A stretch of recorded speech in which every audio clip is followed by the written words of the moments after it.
আমি এখানে কর্নেল কৌশিক সরকারের কাছে আসবো। আমি বলছি এই যুদ্ধটা, ধরুন যুদ্ধবিরতি যেটা, এই যুদ্ধবিরতি 14 দিন স্থায়ী হবে নাকি সেটা যুদ্ধবিরতি একটা স্থায়ী সমাধানের দিকে যাবে, সবটা তো ধরুন নির্ভর করছে ইরানের তরফে যে 10 দফা দাবি দেওয়া হয়েছে, সেই 10 দফা দাবি আমেরিকা মানবে কিনা, মানে সেইটা কতটা আমেরিকা মানবে বলে আপনার মনে হচ্ছে কর্নেল সরকার? আপনার উত্তরটা নেওয়ার আগে একবার ভারত সরকারের তরফে এই যুদ্ধবিরতি নিয়ে কি বলা হলো একবার দেখবো, তারপর কর্নেল কৌশিক সরকার। দেখুন,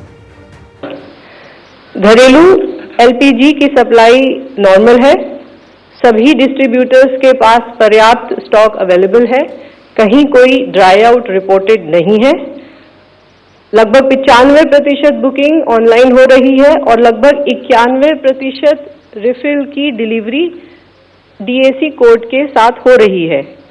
और ये 91% जो फिगर है वो ये इंश्योर करता है कि डाइवर्जन न हो।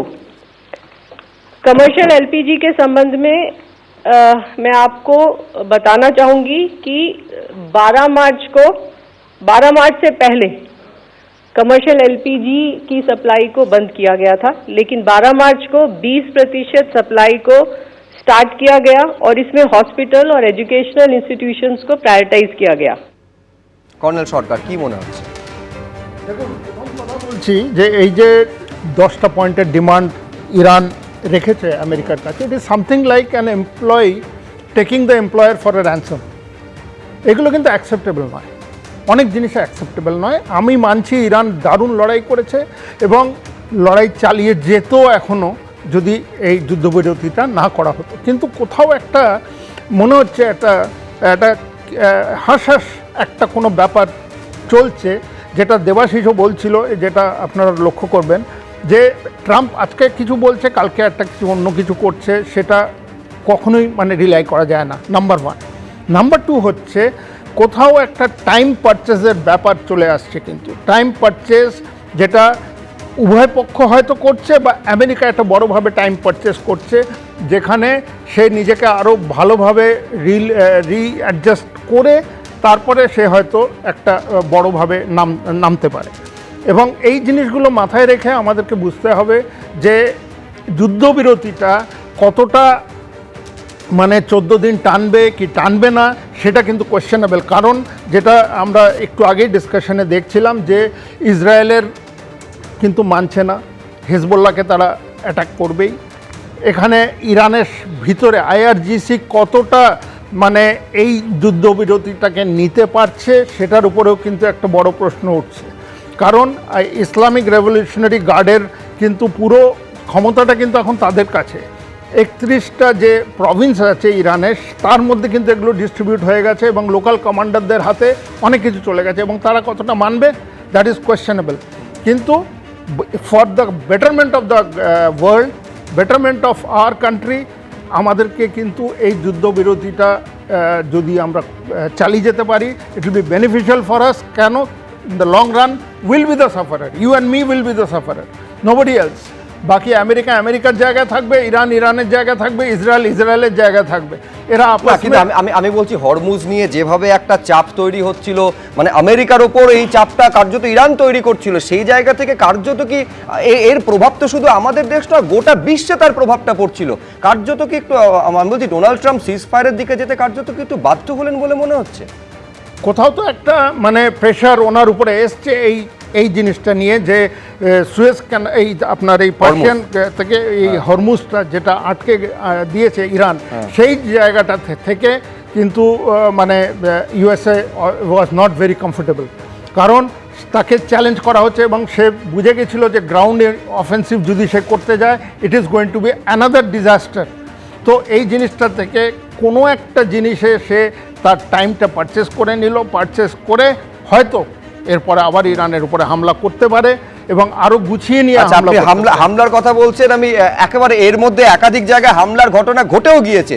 যেমন খবর পাচ্ছি ইরানে একটা অয়েল রিফাইনারি মানে তৈল শোধনাগার, সেখানে কোনো আননোন এনিমি, অজানা শত্রু তাদের উপরে হামলা চালিয়েছে। কারা হামলা চালিয়েছে এখনো পর্যন্ত স্পষ্ট নয়। তার মধ্যে কুয়েতে আবার তেহরান হামলা চালিয়েছে বলে জানা যাচ্ছে। এটা কিন্তু সবটা হয়েছে সিজফায়ার অর্থাৎ যুদ্ধবিরতি চালু হওয়ার পর। ফলে পরিস্থিতি কোন দিকে যাচ্ছে নিঃসন্দেহে আমাদের টানা সেদিকে নজর রয়েছে। ব্রিগেডিয়ার দাস, আপনার মনে থাকবে যে অপারেশন সিঁদুরের পরে ভারতের তরফে সারা বিশ্বের কাছে পাকিস্তান কিভাবে সন্ত্রাসবাদের আঁতুড়ঘরে পরিণত হয়েছে এই ছবিটা তুলে ধরা হয়েছিল। আজকে কার্যত শান্তির মধ্যস্থতাকারীর ভূমিকা পালন করার পর সেইটা মানে কতটা ভারতের কাছে পাকিস্তানের আসল রূপটা তুলে ধরতে অসুবিধে হবে? আমার মনে হয় না সেটা কোনো বড় ব্যাপার, কারণ পাকিস্তানের আসল রূপ আর নকল রূপ যেটাই হোক, অপারেশন সিঁদুর চলছে। পাকিস্তান অ্যাকচুয়ালি ত্রস্ত অবস্থায় আছে যে ভারতের কাছ থেকে যে কোনো সময় আঘাত আসতে পারে। তাই জন্য তাদের ডিফেন্স মিনিস্টার, তাদের প্রাইম মিনিস্টার, নানান রকম লোক গরম গরম কথা বলছেন, কলকাতায় অ্যাটাক করে নেবো, এটা বাংলাদেশও কিছুদিন আগে বলছিল।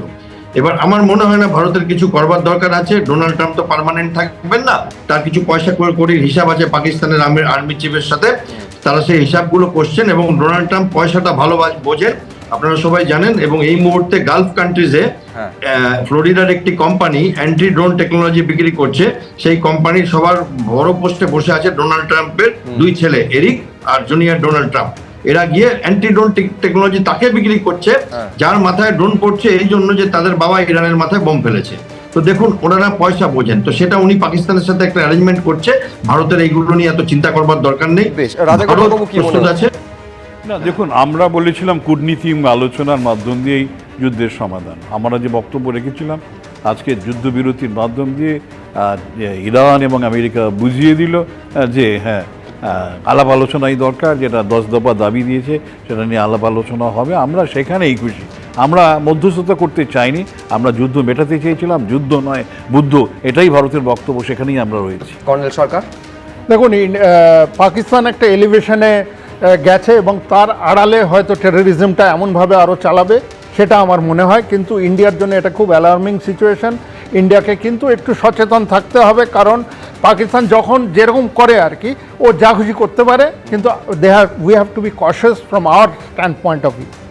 মানে পাকিস্তান এমন একটা প্রতিবেশী যাকে কোনোভাবেই বিশ্বাস করা যায় না। ফলে এটা অনেকেই বলছেন যে ভারতকে অত্যন্ত সচেতন এবং সাবধানী থেকে প্রত্যেকটা পদক্ষেপের দিকে নজর রাখতে হবে। আপাতত আলোচনা এই পর্যন্ত। দেখুন, আন্তর্জাতিক দুনিয়ায় নিঃসন্দেহে বড় খবর হচ্ছে 14 দিনের জন্য সিজফায়ার বা যুদ্ধবিরতির ঘোষণা করেছেন ডোনাল্ড ট্রাম্প, যাতে সম্মতি জানিয়েছে ইরান। এর মধ্যে আবার মধ্যস্থতাকারী হিসাবে ভূমিকা নিয়েছে পাকিস্তান, আর তারই মধ্যে ইরান 10 দফা দাবিকে সামনে রেখেছে। দেখুন, সকালে সভ্যতা শেষ করে দেওয়ার হুঁশিয়ারি, সন্ধে সাময়িক যুদ্ধবিরতি ঘোষণা। আপাতত 2 সপ্তাহের জন্য ইরানের সঙ্গে যুদ্ধবিরতি ঘোষণা করলেন ডোনাল্ড ট্রাম্প। মঙ্গলবার রাত 8টায় ইরানকে দেওয়া সময়সীমা শেষ হওয়ার ঘণ্টা দেড়েক আগেই যুদ্ধবিরতি ঘোষণা করলেন আমেরিকার প্রেসিডেন্ট। এই যুদ্ধবিরতি দুতরফেই বলেও জানান তিনি। ট্রাম্প তার পোস্টে পাকিস্তানের প্রধানমন্ত্রী শাহবাজ শরীফ এবং সেনাপ্রধান আসিম মুনিরের মধ্যস্থতার কথা উল্লেখ করে লিখেছেন, ইরান যদি অবিলম্বে হরমুজ প্রণালী সম্পূর্ণভাবে এবং নিরাপদভাবে খুলে দিতে সম্মত হয়, তাহলে আমি 2 সপ্তাহের জন্য ইরানের ওপর বোমাবর্ষণ ও হামলা স্থগিত রাখব। এটি দ্বিপাক্ষিক যুদ্ধবিরতি হবে। আমরা ইতিমধ্যেই আমাদের সব সামরিক লক্ষ্য পূরণ করেছি এবং আরও বেশ কিছু করেছি। ইরানের সঙ্গে দীর্ঘমেয়াদী শান্তি এবং মধ্যপ্রাচ্যে শান্তি প্রতিষ্ঠার জন্য একটি চূড়ান্ত চুক্তির দিকে আমরা অনেক দূরে গিয়েছি। ইরানের কাছ থেকে আমরা 10 দফা প্রস্তাব পেয়েছি এবং আমরা বিশ্বাস করি এটি আলোচনার জন্য কার্যকর হবে। পাকিস্তানের মাধ্যমে ইরান আমেরিকার কাছে যে 10 দফা প্রস্তাব দিয়েছে সেগুলি হলো, আমেরিকাকে আগ্রাসন না চালানোর প্রতিশ্রুতি দিতে হবে, হরমুজ প্রণালীর সম্পূর্ণ নিয়ন্ত্রণ থাকবে ইরানের হাতে, ইরানের ইউরেনিয়াম সমৃদ্ধকরণ মেনে নিতে হবে, ইরানের উপর থেকে প্রত্যাহার করতে হবে সব নিষেধাজ্ঞা, রাষ্ট্রপুঞ্জের নিরাপত্তা পরিষদে নেওয়া ইরান বিরোধী সব প্রস্তাব বাতিল করতে হবে, IAEA বা আন্তর্জাতিক পরমাণু সংস্থায় তাদের বিরুদ্ধে নেওয়া সব প্রস্তাব খারিজ করতে হবে, ইরানকে ক্ষতিপূরণ দিতে হবে, ইরান থেকে আমেরিকার সেনাবাহিনী প্রত্যাহার করতে হবে, ইরান এবং তার সহযোগী দেশ যেমন লেবাননের বিরুদ্ধে হামলা বন্ধ করতে হবে। ইরান আমেরিকা যুদ্ধবিরতি এবং তার ফলে হরমুজ প্রণালী পুরোপুরি খুলে গেলে ভারতে যে জ্বালানি সংকটের পরিস্থিতি তৈরি হয়েছিল সেটা অনেকটাই সমাধান হবে বলে মনে করছেন বিশেষজ্ঞরা। हम शांति के हर पहल का स्वागत करते हैं। हम आशा करते हैं कि पश्चिम एशिया की यह पहल यूक्रेन में भी शांति बहाल करने के प्रयासों को प्रोत्साहित करेगा। Ensuring the safety, security and welfare of the large Indian community in the region, in the West Asian region, remains our highest priority. Iran আমেরিকার সাময়িক যুদ্ধবিরতিতে চাঙ্গা হয়েছে শেয়ার বাজার। এবিপি আনন্দ। এবিপি আনন্দ, এগিয়ে থাকে, এগিয়ে রাখে।